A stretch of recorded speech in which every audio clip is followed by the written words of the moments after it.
Hello, good evening. Salam alaikum. Now we have the first problem. I've exhausted my Arabic. Luckily, I have some good volunteers here who are going to help with the translation afterwards, but for now you have to listen to 5 minutes of me.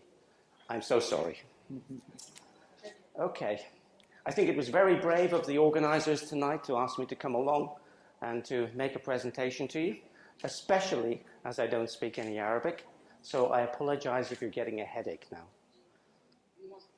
And I think it was especially brave of Mohammed, not only to surprise me in this way, but to surprise his translators on the panel here, and also Youssef and anybody else who gets to ask to help. So thank you, Mohammed. So I thought it would be helpful if I gave you some help tonight to make sure that you went away with something that you could use and that would help you in your career, not just as a trainer, but as a professional. So what was I thinking about? Well, the thing that came to mind is a story that I've been hearing wherever I am in the world these days.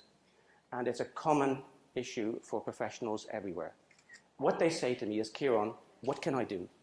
I am overloaded with work. I have no time for anything. And the thing that is being sacrificed is my personal time, my professional development. So I'm doing the work that my company needs me to do, but that's what's happening. It's no more than that. And this is a common situation for people. So if you're under pressure, you have to deliver. You deliver what your company needs, and the thing that suffers is your development. Now that's okay over a short period of time. You can sustain it. It doesn't make a big impact. But in the longer term, it means that you are degrading your ability as a professional, and in this case, as a trainer. And that's not good. It's not good for you, and it's not good for the people that you help. So what can you do about it? You've got an even bigger problem if you're a training and development professional, because not only do you need to stay current, you also have to set an example to others. You have a responsibility to be a role model with continuing professional development so that others can see that it's done properly. You give them a great example. So if you're not doing it, why should they? So how can you balance all these things? How can you find a way to deliver what your company needs and stay professional and be a role model? That could be one way, but I'm going to give you 4 steps tonight to help you manage what I call continuing professional development in an era of overload, work overload. So I'm going to start with the first lesson. Set yourself some achievable and realistic goals.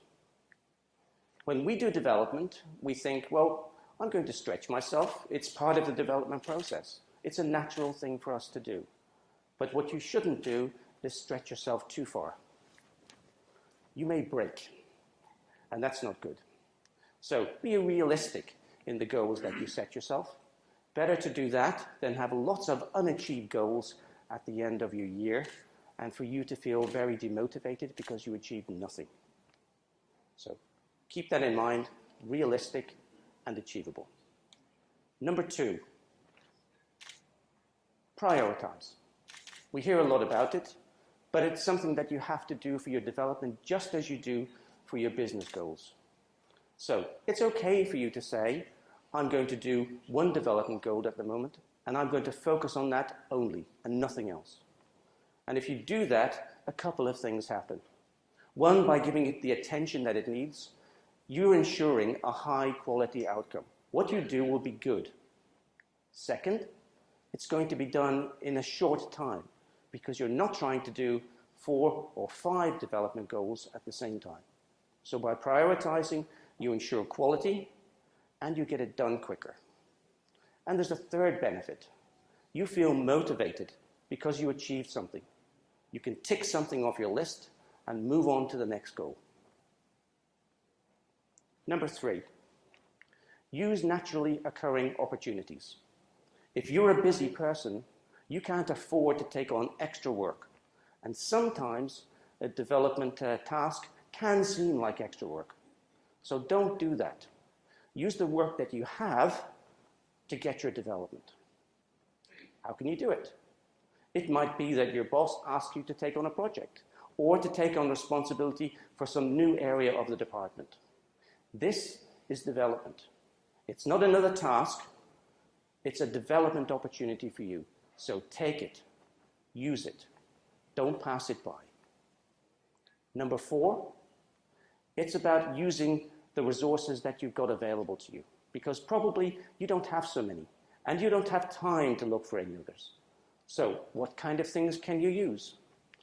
Well, maybe you could use this forum as an example. It's here, you're here, why not take advantage of it? And there are other forums in the area that you can be part of and become a member of. I encourage you to do that, because it doesn't take any more time. It can happen in your spare time, in the evening, at the weekends, or like this. So, 4 steps to manage your CPD, even if you have no time at all. 1, be realistic in your goal setting. 2, prioritize. 3, use naturally occurring opportunities. And 4, use readily available resources.